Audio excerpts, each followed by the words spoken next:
kaitan dengan hulu dan hilir, kami itu memiliki dua program besar, itu pengurangan dan penanganan sampah. Nah, hal-hal yang gitu minimal ruang-ruang privasi itu ada larangan dan ini tanggung jawab Akang loh. Untuk tahun ini kita memang secara umum kan masih sifatnya kan kumpul angkut buang kayak gitu kan ya. Oke. Tapi itu akan kita rubah paradigma itu, Mhm. bagaimana sampah itu bisa lebih signifikan berkurang di sumber.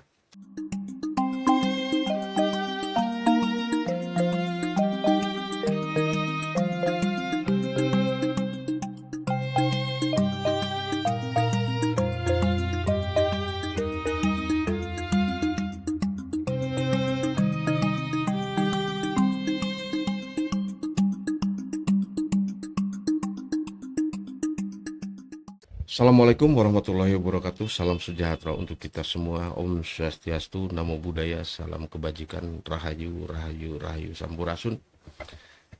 Ketemu kembali di channel Berpikir Merdeka, Rakyat Bicara, di channel kami, Pikirkan Rakyat. Channel yang memang keberpihakan terhadap rakyat dalam sebuah bernegara, berbangsa dan bernegara. Kita akan bicarakan dari mulai hal A sampai Z, apapun itu. Yang jelas bahwa kita membicarakan tentang kepentingan rakyat, tentunya berpihak kepada rakyat. Dalam kesempatan ini kita kedatangan tamu yang luar biasa sekali, yang memang ini salah satu pejabat di sebuah instansi yang ada di kota Tasikmalaya. Beliau adalah Kabid di pengelolaan sampah di Dinas Lingkungan Hidup. Selamat datang, Bung. Siapa datang? Sampurasun. Rampes ya. Ya, kita ya sedikit ngobrol-ngobrol lah, ngobrol-ngobrol ringan dan nyantai. Ya, karena podcast itu kita kan ngobrol kemana-mana.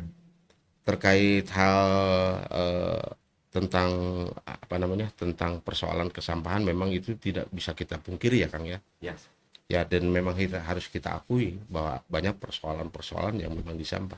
Tapi biarlah persoalan tinggal persoalan. Yang penting bagaimana kita ke depannya supaya persoalan itu tidak menguak kembali gitu kan. Nah, kenapa kita mengundang Akang, Kang Peri dalam hal ini yang memang leading sektornya di wilayah itu. Dan kita juga masyarakat mungkin terwakili dengan channel ini ingin tahu dengan tidak melihat ke belakang, kita melihatnya ke depan, karena memang apapun alasannya, masa lalu biarkanlah masa lalu itu menjadi cerminan untuk masa depan, dan itu menjadi sebuah pembelajaran mungkin ya, Kang ya. Ya. Sebuah pembelajaran supaya kedepannya itu lebih baik. Kira-kira seperti apa nih, Pak, konsep untuk kedepannya tentang pengelolaan sampah, Kang? Siap. Terima Silakan. kasih, Atur Nuhun. Selamat pagi barangkali ke Iya. warga Kota Tasikmalaya. Iya, betul. Semuanya Sampurasun, salam Rampes. kenal. Saya Ferry dari Dinas Lingkungan Hidup. Kebetulan hari ini saya menjabat sebagai Kepala Bidang Pengelolaan Sampah. Oh, iya. Memang persoalan sampah itu persoalan bersama. Artinya setiap kabupaten kota juga di Indonesia rata-rata Iya, dihadapkan betul. salah satunya Betul. masalah persampahan. Betul.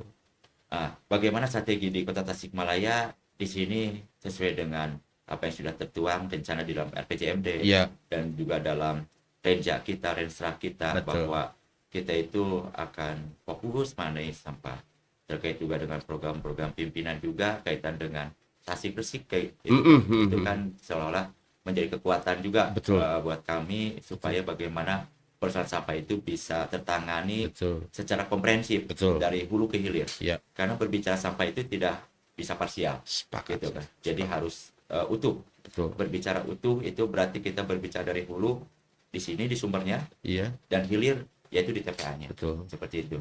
Nah, dan harus kita ngobrol aja, dan harus dicatat juga bahwa persoalan sampah itu harus ditanggulanginya itu harus dari tingkatan keluarga, kan saya pikir. Oh iya, betul. Artinya keluarga, terus pemerintah dan sebagainya. Ya. Artinya harus ada simbiosis mutualisme. Ya. Tentang sepakat ya, Kang ya? Sepakat itu, Oke. sepakat. Artinya memang sampah itu kan tanggung jawab kita bersama. Benar. Masa kita bersama, yuk kita selesaikan secara bersama-sama, secara berjamaah. Betul. Gitu kan. Jadi kenapa saya berbicara bahwa harus semua pihak sepakat dan juga kompak mengenai Betul. masalah sampah, kita selesaikan bersama. Karena memang kekuatan besar kita itu ada di masyarakat Betul. untuk mengenai masalah Betul. sampah. Ada namanya program Pentahelix. Betul. Pentahelix itu ada 5 komponen yang Oke. itu harus bersatu, gitu Oke, kan. oke, Ya oke. salah satunya adalah masyarakat dan Betul. juga pemerintah itu harus Betul, bersatu. betul. Nah, kaitan dengan hulu dan hilir, kami itu memiliki 2 program besar, itu pengurangan dan penanganan sampah. Oke, Nah, oke. untuk pengurangan sampah hari ini dan kedepannya kami akan fokus di sana. Mhm, Bagaimana sampah itu habis di sumber, Oke. gitu kan. Jadi kita kerucutkan ke skala yang lebih kecil, misalnya RT, RW, kelurahan. Bagaimana caranya sampah itu habis di tingkat RT, RW atau kelurahan. Oh, menarik. Gitu. Jadi yang tinggal dibuang ke TPA Ciangir itu hanya tinggal residunya Oke, saja. oke. Konkretnya Kang, konkretnya teknis Iya. misalkan yang tadi itu menarik tuh. Dari mulai RT, RW dan di kelurahan itu menarik itu kalau memang sampah itu selesai di situ. Iya. Secara teknis, kira-kira gambarannya seperti apa supaya itu juga apa menggelinding begitu saja. Artinya menggelinding begitu saja supaya itu tercapai. Secara teknis gimana Kang? Nah, secara teknis itu kita itu gini, kita mengenal dua jenis sampah. Oke. Sampah itu ada 2 jenis Betul. secara besar, itu Betul. sampah organik dan sampah anorganik. Anorganik ya. Ya, kalau sampah organik itu sampah basah lah, Betul. sampah rumah tangga, dan juga sampah anorganik itu sampah kering. Ya. Ya, contoh Plastik sampah organik lah ya. plastik seperti itu ya, kardus, Kaleng, kertas, kaleng misalnya, kayak ya, gitu. ya, Itu ya. sampah anorganik. Yang sampah organik misalnya itu adalah sisa makanan.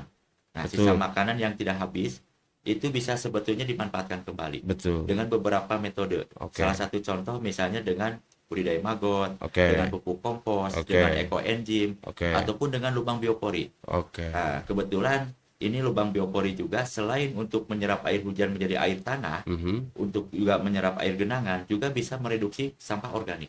Itu sudah terbukti. Oke. Gitu. Oke. Kebetulan di rumah saya juga buat 2 titik lubang biopori. Oke. Ketika makanan kami itu tidak habis, sisa makanan ya Masukin seperti ke situ. cucuk, tulang seperti itu, Masukin nasi ke yang situ. dimasukin ke sana. Heeh. Ketika dimasukkan itu, kita bikin lubang biopori dengan kedalaman 1 meter, Oke. pakai pipa paralon gitu, sekitar ukuran 4 in, Aha. kita lubangi bawahnya, itu kan cacing bisa masuk ke sana, Oke. gitu kan, jadi bisa lebih Mengurai. gitu Oke, kan. oke. Dan juga sebagian itu menjadi maggot. Iya. Nah, itu kan. Dan tanah akan gembur dong. Ya, akan gemuk dan Iya, subur karena iya, kan iya. cacing itu kan sifatnya mengurai hara, Betul, unsur hara gitu kan. betul, Jadi lebih subur. Ketika betul. banyak cacing Ya, pasti menarik. tanah itu akan lebih subur. Menarik. Itu, Pak. Kalau memang tiap rumah ada itu kan menarik. Ya, makanya tahun ini kita itu rencana itu akan membuat beberapa lubang biopori Oke. gitu kan di Dan memang skala ini rumahan. harus disosialisasikan loh Kang. Ya. Artinya bagaimana caranya keluarga lah, Ya. setiap rumah atau setiap Ya. kepala keluarga itu memang itu harus efektif, memang Ya. efektif. Ya. Kalau yang anorganiknya, Anorganik itu kalau secara komposisi Bang ya, itu kan ada komposisi organik itu lebih tinggi 46%. pakai 46%. Justru itu kalau organik itu kalau ketika dibuang ke TPA itu kan salah satu yang menyebabkan gas metan. Nah, itu kan di TPA itu. Nah, kalau itu. organik Ya, ya. organik. Kalau yang anorganik, nah kita itu ada namanya program seperti bank sampah. Nah, gitu kan. Oke. Jadi bank sampah itu kan bisa sifatnya untuk menabung ya, tabung bank Betul, sampah. Jadi betul. sampah-sampah anorganik itu bisa dimanfaatkan kembali seperti kardus, misalnya air kemasan, Betul, kertas itu bisa betul. dimanfaatkan Plastik, kembali. ya, plastik juga. dan menarik sebetulnya potensi untuk apa namanya? Untuk mendatangkan atau potensi bisnis kalau memang dikelola itu lumayan ya. Ya, secara Oke. itu bisa juga menjadi sumber pendapatan Betul, dan juga itu terjadi ekonomi sirkular. betul. Gitu kan, Dan karena banyak masyarakat. sekali orang-orang yang memang apa namanya? Di masyarakat tentunya yang memang konsen di wilayah itu banyak sekali kan orang-orang dalam tanda petik nih, orang-orang kaya memang dari sampah kan banyak juga. Ya, Betul. betul. Jadi kan ada Iya. yang namanya bandar itu Bener. kan, bandar sampah. Jadi memang juga kita juga dibantu dari sektor non formal juga. Betul. Seperti pemulung juga kan itu membantu kita Oh juga iya, gitu kan, iya. untuk mereduksi sampah-sampah Betul. supaya tidak semuanya 100% terbuang ke TPA. Oke. Nah, berdasarkan data yang ada di kami itu kurang lebih volume timbulan sampah itu sekitar 335 ton per hari. Per hari tuh. Per hari itu, Pak. Oke. Jadi sangat bisa terbayangkan apabila itu semua tidak kita olah, Tidak beres kita lah, dikurangi di tidak sumber. beres di hulu Ya, misalkan ya. di hulu itu kan akan Oh, menyebabkan iya itu dong. akumulasi di Betul, hilir betul, seperti itu. betul. Nah, makanya hari ini Kementerian Lingkungan Hidup juga memberikan informasi bahwa bagaimana memaksimalkan persentase untuk pengurangan sampah di sumber. Betul. Data di kita itu baru sekitar 14,6% kita bisa mengurangi sampah di sumber. Ya dengan misalnya tadi program-program seperti bank sampah, seperti Magot, seperti pupuk kompos, ekoenzim dan juga bank biopori. Dan juga rencana ke depan kita akan menggunakan pendekatan teknologi. Nah, misalnya teknologi itu kita kan ada beberapa TPS 3R. Nah, TPS 3R ini memang harus kita maksimalkan bagaimana ini bisa mengelola sampah sehingga sampah itu menjadi produk gitu kan. Misalnya menjadi paving block, menjadi hebel, menjadi pasir silika, menjadi briket. Briket itu kan bahan bakar pengganti batu bara. Nah, ini TPS 3R. Bisa ya? Bisa itu. Artinya misalkan dijadikan dan akan menarik kalau menurut saya, sampah tiba-tiba jadi paving block. Nantinya hasilnya juga akan unik. Akan unik dan akan, ya kalau bahasa saya mah estetik lah ya. Itu menarik.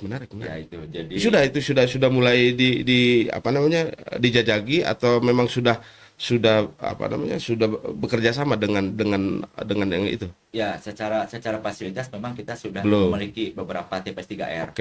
Contoh seperti TPS 3R yang ada di Ciherang Ciberem, TPS 3R Cipanjir, Cipanjir itu Cipedes Panjingkira.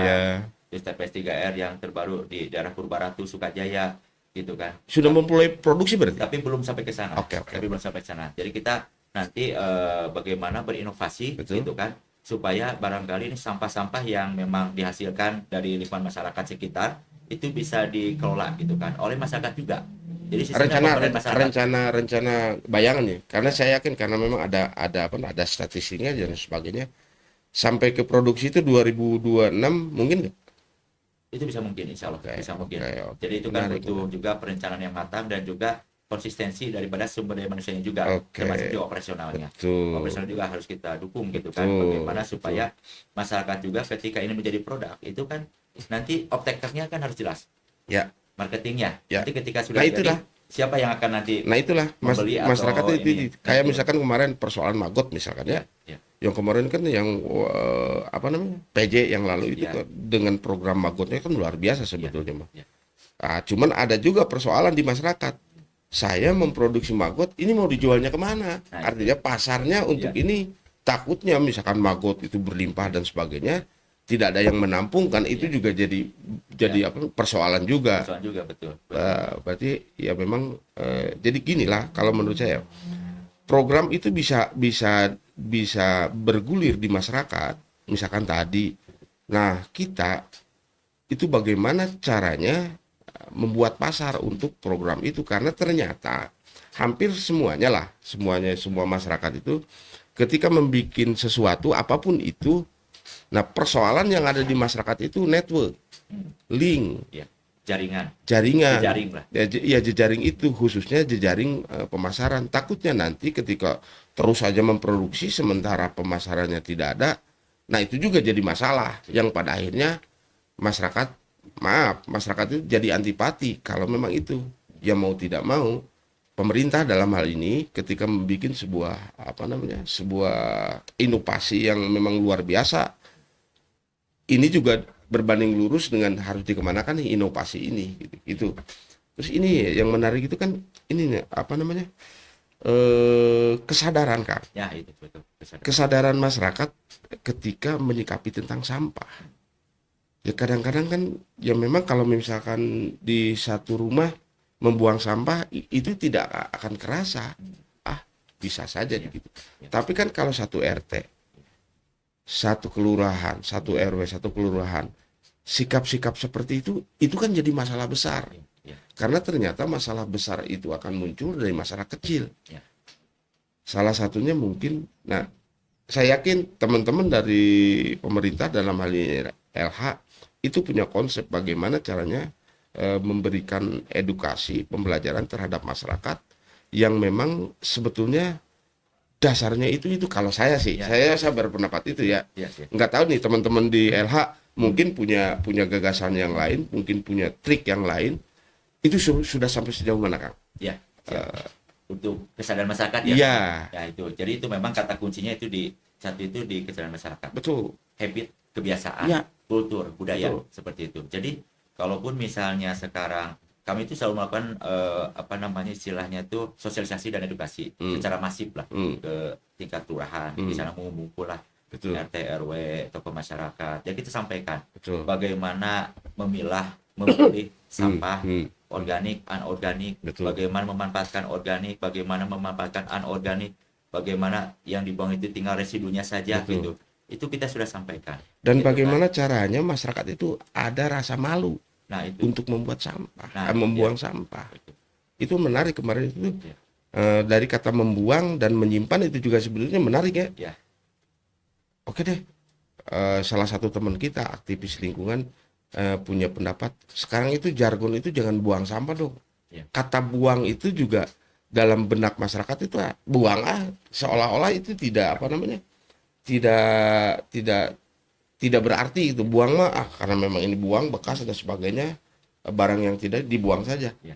Tapi kalau misalkan dengan kata menyimpan sampah pada tempatnya beda Menyimpan sampah sesuai dengan jenisnya. Ya, Nah, gitu kan. menyimpan sampah sesuai dengan jenisnya pada tempatnya. Pada tempatnya. Itu keren. Ya. Beda dengan karakter membuang sampah pada tempatnya. Ya. Itu ada psikologi dalam teks itu pun ada psikologi yang memang apa namanya menanam di diri seseorang lah katakanlah seperti itu. Ya. Gimana tuh Kang? Nah, jadi Jargon-jargon itu kayaknya mulai dari jargon-jargon kecil yang memang di dalamnya itu ada makna kalimat yang memang tersembunyi dan ya sedikit besarnya itu akan merubah paradigma mungkin nggak Kang gitu. Itu sangat memungkinkan Kang. Artinya ketika semua masyarakat sudah mulai sadar terkait dengan yang ada perbedaan makna antara membuang dengan menyimpan. Iya. Gitu. Kalau membuang kan berarti dibuang ke mana saja. Bahwa itu sudah tidak berarti dibuang, itu dibuang bebas betul. gitu. Kalau menyimpan itu kan ada nilai edukasi, ada nilai manfaat. Artinya menyimpan sampah sesuai dengan jenisnya di tempatnya. Jadi kan organik, anorganik, jadi kan dipisah. Betul. Dipisah. Oh, ini yang organiknya, yang sampah basahnya, ini yang anorganiknya. Nah, secara teks pun, secara teks buang dengan menyimpan kan beda kan? Beda. Kalau menyimpan itu ada perlakuan khusus. Iya. Ada di sini ada apa namanya? Katakanlah ada sesuatu yang memang menyimpan. Ketika menyimpan ini, oh ini barang harus disimpan. Iya. Berarti barang ini punya arti. Iya. Tapi kalau membuang, buang berarti barang ini tidak punya arti. Dibuang begitu saja. Iya, betul. Kayaknya itu tuh teks-teks itu pun ketika dimunculkan di masyarakat mungkin sedikit besarnya psikologi yang di apa namanya? Yang ditok. Ini mah hanya obrolan ringan saja kan. Ya mudah-mudahan ini juga bisa ditangkap. Kalaupun misalkan tidak ya tidak jadi masalah. Terus ini juga Kang. Apa namanya? Sampah apa di perlakuan secara edukasi lah. Edukasi sekarang kan sudah tidak efektif lah, tidak efektif dengan misalkan seminar tentang sampah ini, tapi memang harus masuk ke sendi-sendi sendi-sendi tokoh-tokoh atau sendi-sendi kearifan yang ada di masyarakat. Misalkan ini mah hanya obrolan saja. Misalkan bagaimana caranya yang pernah lah kita ngobrol, bagaimana caranya teman-teman di LH itu bekerja sama dengan MUI. Ya secara ini memang tidak ada hubungannya. Ngapain LH dengan MUI? Tapi kan MUI itu punya patron-patron di wilayah-wilayahnya, punya katakanlah punya penjaga-penjaga kearifan lah, penjaga peradaban misalkan di situ ada masjid.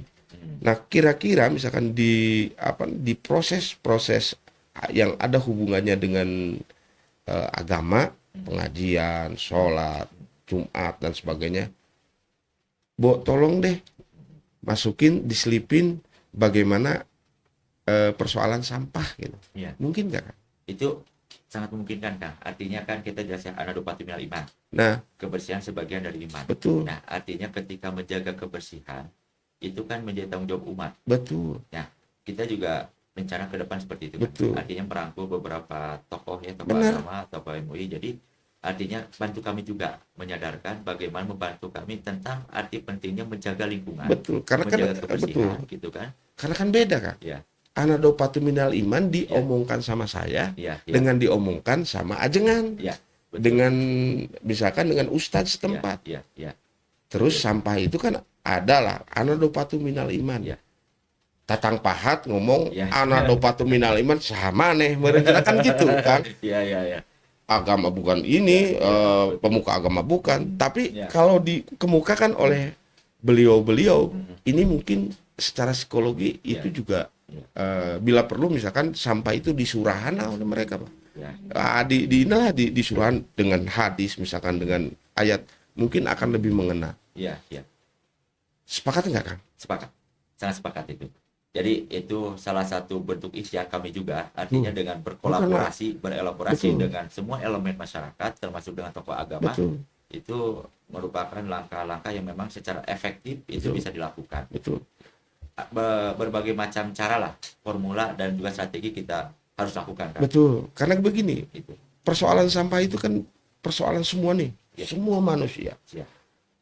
Ya sebenarnya mah teman-teman di LH itu, kalau misalkan teman-teman ada masyarakat sudah ada kesadaran, gampang. Ya. Sudah gampang. Ya. Nah, ini nih persoalan kesadaran ini. Dan yang punya aturan, yang punya tangan besi dalam hal ini aturan perundang-undangan segala macam kan teman-teman di pemerintahan. Artinya ada kebijakan yang itu tentu saja secara tidak langsung apapun masalahnya masyarakat itu pertamanya harus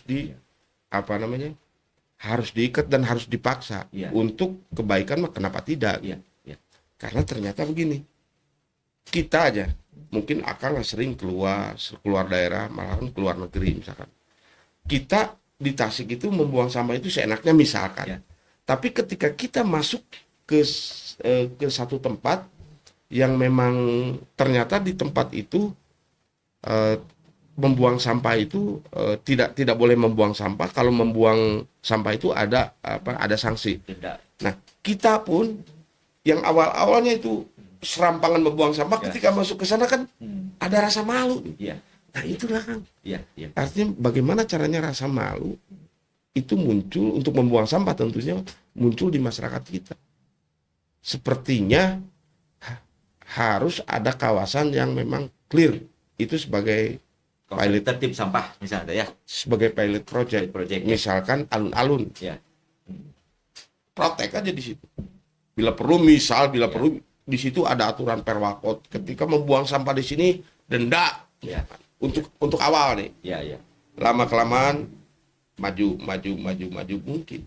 Karena ternyata ada loh di daerah di Indonesia, di Jawa malahan.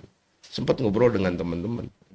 Ketika masuk ke ruang publik, ternyata di situ tidak ada satupun orang yang merokok, tidak ada satupun orang yang buang sampah. Ketika kita masuk ke sana, seperti ini. Maka kita malu. Jadi menyesuaikan juga dengan kondisi di lapangan. Gitu. Nah, dan itu kan produk hukum. Iya, betul. Artinya itu produk pemerintah. Mungkin awal-awalnya dipaksa. Dan ternyata masyarakat kita itu harus ada pilot project, harus ada yang dikorbankan, harus ada contoh. Gimana Kang? Ya, itu menarik Kang. Artinya ini juga suatu inovasi juga ya. Artinya bagaimana menyadarkan masyarakat itu dari level yang terkecil dulu. Betul. Satu kawasan. Betul. Contoh saya sepakat lah, misalnya alun-alun. Betul. Atau taman kota gitu kan. Betul. Ruang publik lah. Ya. Atau misalnya dadaha gitu. Betul. Kan. Bagaimana kita fokus di sana menciptakan budaya. Itu. Menciptakan budaya. Misal malu lah, buang sampah sembarangan malu, nggak keren gitu kan. Betul. Nah itu kan. Jadi itu juga akan menjadikan percontohan dan juga akan mengular dan menular kepada daerah lain seperti itu. Jadi kawasan tertib sampah kita juga cantumkan misalnya sanksi-sanksi berdasarkan perda gitu kan, sehingga ketika itu situasi tersebut sudah bersih, tertib gitu kan, nanti diikuti. Secara itu kan akan influencer lah. Jadi buat saya yakin itu sepertinya bagus untuk saya yakin. Termasuk di dunia pendidikan. Nah, dunia pendidikan khususnya di kalangan karena sekolah lah. Betul, karena kan kita juga menuju 2024 ya. 2045. 2045 itu kan Indonesia emas. Ketika berbicara Indonesia emas, artinya sekarang nih umuran SMP SD lah yang akan mengganti kita nanti. Kalau perilaku itu sudah dimulai dari yang kecil, itu keren nantinya. Maka Indonesia emas itu akan tercapai. Kalau perilaku itu tidak terrealisasi, bukan Indonesia emas yang akan tercapai, tapi Indonesia cemas. Ya, Gitu. iya, Kayaknya itulah. iya, iya, Kalau menurut saya sih, iya, iya, ini iya, juga obrolan lah, iya, iya, sharing lah ini iya, mah, iya, sharing. Dan karena apapun alasannya, iya. ya kita berada di kota Tasik, Hmm. terus ya dari berbagai elemen, dari mulai A sampai Z, dari mulai keluarga sampai wali kota katakannya, keberpihakan Tasik atau keberpihakan terhadap rakyat, khususnya di wilayah sampah, karena memang sampah itu bukan di kita saja sih sebenarnya, Iya, iya, se-Indonesia, dunia lah. iya, betul. Itu sampah itu kan masalah sedunia. Iya, Adalah negara-negara yang ternyata berawal dari hal-hal yang kecil, hmm, buang rokok misalkan di Jakarta sudah mulai ya, iya, atau di kita makan jangankan gitu, ruang-ruang privasi, ruang-ruang masjid segala iya, macam sebelum Jumatan kan ngerokok dan sebagainya. Nah, hal-hal yang gitu minimal ruang-ruang privasi itu ada larangan, dan ini tanggung jawab Akang loh. iya, iya, Iyalah, betul. ya ini mah hanya Iya, ini iya, saja iya, obrolan lah siap. gitu. Itu juga kaitan menarik juga Kak, kaitan dengan dunia pendidikan ya. Ya, Itu juga kan kenapa kan itu kan generasi penerus. betul, Ketika adik-adik kita, anak-anak kita, betul, cucu-cucu kita yang sekolah dari mulai PAUD, SD, SMP, SMA itu kan yang akan menggantikan posisi kita yang udah benar, senior gitu. Artinya kita harus ciptakan benar. bagaimana budaya ketika sekolah itu kan ada penggiringan Betul, pendidikan terkait dengan bagaimana sudah bijak betul, masalah sampah. iya betul. Nah, memang kita itu di sini ada juga beberapa program di sekolah itu seperti sekolah Adiwiyata. Nah, Oke. sekolah Adiwiyata itu sudah menjadikan percontohan. Tuh, Nah, contoh seperti yang misalnya yang sudah ada itu SMP 2 ya, ya, SMP 2, SD Gudang Uya itu kan sudah mulai masuk kepada kategori sekolah Adiwiyata. betul, Apa yang disebut sekolah Adiwiyata itu? Jadi sudah berbudaya lingkungan, betul. berbasis lingkungan. Iya, sah. Nah, di sana itu kita memberikan edukasi bagaimana usia dini, usia sekolah itu menabung sampah. Hmm. Jadi bawa sampah ke sekolah tapi bukan untuk dibuang, tapi ditabung. Ada namanya bank sampah di sekolah. Oke, Gitu kan. menarik, Itu menarik. kan memberikan Iya, iya. edukasi kesadaran Betul, sejak betul, dini. betul. Oh, ternyata Karakter lah, pembentukan. sampah itu bisa bernilai nih. Betul, Itu menurut anak yang memang masih usia dini gitu kan. Iya. Tidak hanya dewasa betul. gitu kan. Terus juga bagaimana penghijauannya, Oke, bagaimana kebersihan toiletnya, betul, betul. kesehatan toiletnya segala Betul, macam itu betul. kan yang berbasis lingkungan. Ya, Untuk masa sampah juga bagaimana anak sekolah itu ke sekolah itu bawa tumbler, bawa Ya. misting. Nah, ini kaitan dengan nanti plastik nanti betul, kita bahas. betul, betul. Jadi betul, mereka itu berulang-ulang. betul, Jadi tidak pakai yang sekali pakai, Betul. yang langsung buang gitu kan. Betul. Karena Betul. kalau yang namanya kantong kresek, betul. plastik ketika Betul. kita buang ke alam itu Betul. butuh ratusan tahun bisa terurai. Oh iya dong. Itu. Jadi kan bisa mencemari. Nah, hari ini kita itu membuat kebijakan bagaimana pembatasan plastik sekali pakai. Gitu kan. Jadi kalau kita belanja ini ya kita bawa kantong dari rumah lah, Benar, gitu kan. Jadi kita berulang-ulang pakai itu, Betul. gitu kan. betul. Nah, kantong kresek itu kan kalau misalnya kita buang gitu kan ke alam, itu kan terurainya lama. Ya. Nah, kalaupun misalnya mau diolah, itu ada namanya alatnya namanya pirolisis seperti itu. Itu bisa diolah menjadi sumber daya energi, misalnya BBM pengganti Betul. solar, Ya, kayak gitu itu kan. menarik itu. Nah, itu kan. Itu Oke, bisa menarik. sepertinya diolah kayak seperti itu. Yang kresek-kresek ini, gitu kan. Nah, yang jadi permasalahan bagaimana kita juga ingin menyadarkan di ruang publik ini bahwa yuk sama-sama kita itu mengurangi, membatasi plastik sekali pakai. Ya kita bijak lah. Kalau kita mau belanja ke minimarket, kita bawa kantong sendiri. Kita kerja, kita bawa tumbler gitu kan. Oke, Ya gitu kan. oke, Kita oke. misalnya bawa piring segala macam. Oh, menarik Itu itu. seperti orang tua dulu lah. Menarik. Orang tua dulu saya ketika ke Betul, pasar itu betul. bawa kantong sendiri dari Betul. rumah. Betul. Itu sudah orang tua dulu itu sudah memberikan edukasi dan Betul, pembelajaran ke kita, betul, ke generasi betul. penerus kita. Loh, kenapa kalau sekarang kan lebih simpel? Betul. Itu kan lebih simpel. Wah, bawa ini Wah, ya kan. kresek. Bawa Padahal kresek. itu, waduh, Nah, kresek itu tuh ketika luar memang biasa. itu kan wah, itu memang sangat berserakan lah itu. Dan Itu juga ketika, iya, itu yang memang hari ini kita ingin kita batasi gitu kan, supaya apa? Supaya memang alam lestari gitu kan, Betul. tetap terjaga itu. benar. Itu. Kang, nih persoalan kresek. Mungkin nggak kalau persoalan kantong kresek ini ada ada kekuatan yang memang mengikat, misalkan aturan Perwalkot misalkan. Ada Perwakot nomor 29 tahun 2023. Begini bunyinya mungkin, Iya. karena kan teknisnya Iya. kepada teman-teman apa namanya minimarket atau supermarket itu dilarang untuk apa namanya dilarang untuk menggunakan kantong kresek misalkan. Mungkin kakak. Itu mungkin, Pak. Nah, Itu mungkin bisa dilarang, dibatasi atau berbayar tapi lebih tinggi, lebih mahal gitu kan. Jadi supaya kalau apa? berbayar, saya pikir berbayar saya nih ya. Ini mah ngobrol Kang. Ya, ya, Kalau berbayar itu tetap saja. ya. Yang memang efektif Pasti itu, maksakeun lah iya, dibayar gitu kan iya, ya gitu ya. iya. Ya, Ya kayak misalkan tiba-tiba beli saya kresek membeli gitu. 100.000 Ya, misalkan di salah satu supermarket, terus harus pakai ini dengan harga 10.000 pun saya yakin karena darurat pasti dibayar. Tapi kalau misalkan ditembaknya itu yang pengguna katakanlah apa namanya owner yang memang punya outlet itu dikasih sebuah perda misalkan. Kalau nanti ada yang beli ke sana itu diusahakan itu jangan pakai kantong kresek, diusahakan pakai kantong yang memang beberapa kali pakai lah ya gitu kan. beberapa kali pakai. Iya. Teknisnya misalkan beli beli taruhlah beli misalkan secara contoh supaya itu juga jadi tidak terbeli. Misalkan dari barang-barang yang dibeli itu ada sedikit berapa persen yang sebenarnya itu diperuntukkan untuk kertas itu atau untuk kantong itu. Iya, iya.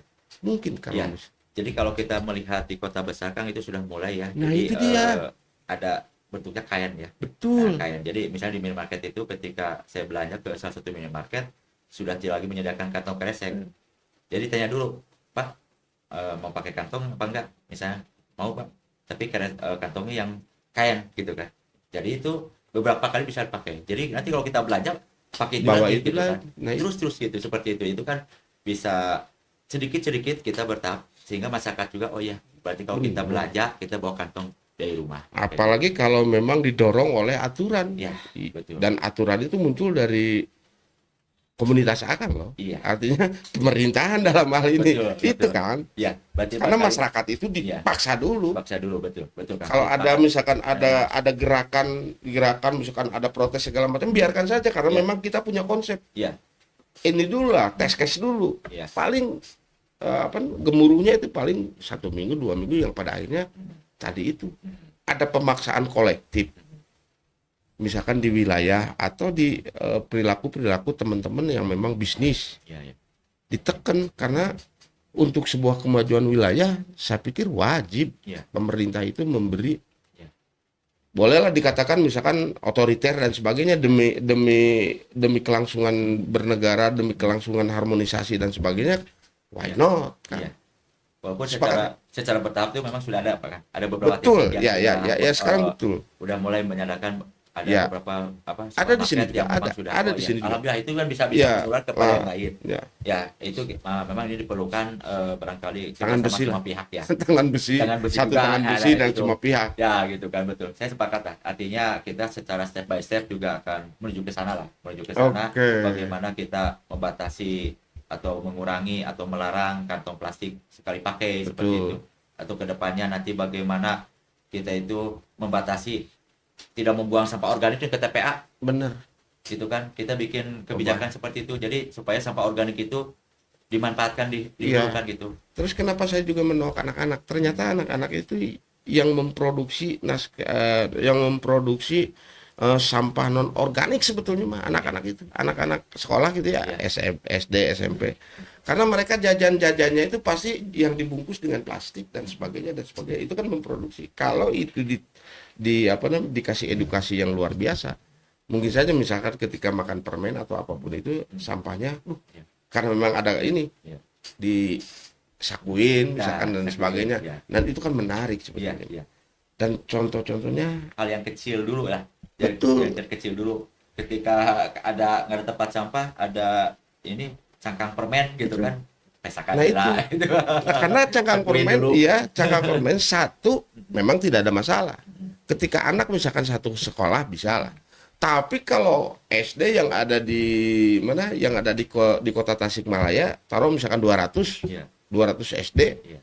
dan hampir semua anak-anak itu jajanannya begitu. Kalau dikumpulkan itu mungkin akan menggunung. Ah, iya. Tapi kalau misalkan ada edukasi itu Itu kan menarik. Iya, iya betul betul. Ya ini mau ngobrol kan, ngobrol aja. Ya, Terus yang terdekat nih, karena memang waktunya ya, 30 menit sebentar lagi. ya. Yang paling dekat, program yang paling dekat nih, ya program teman-teman LH untuk penanganan sampah yang paling dekat sekali. Apa tuh Kak? Ya, Sekarang. untuk tahun ini kita memang secara umum kan masih sifatnya kan kumpul angkut buang kayak gitu kan ya. Oke. Tapi itu akan kita rubah paradigma itu, bagaimana sampah itu bisa lebih signifikan berkurang di sumber. Dan di sini kita itu akan melakukan gerakan secara masif gitu kan, membuat regulasi yang memang bagaimana itu kebijakan pengurangan sampah di sumber itu bisa berjalan optimal sampai beberapa tahun ke depan.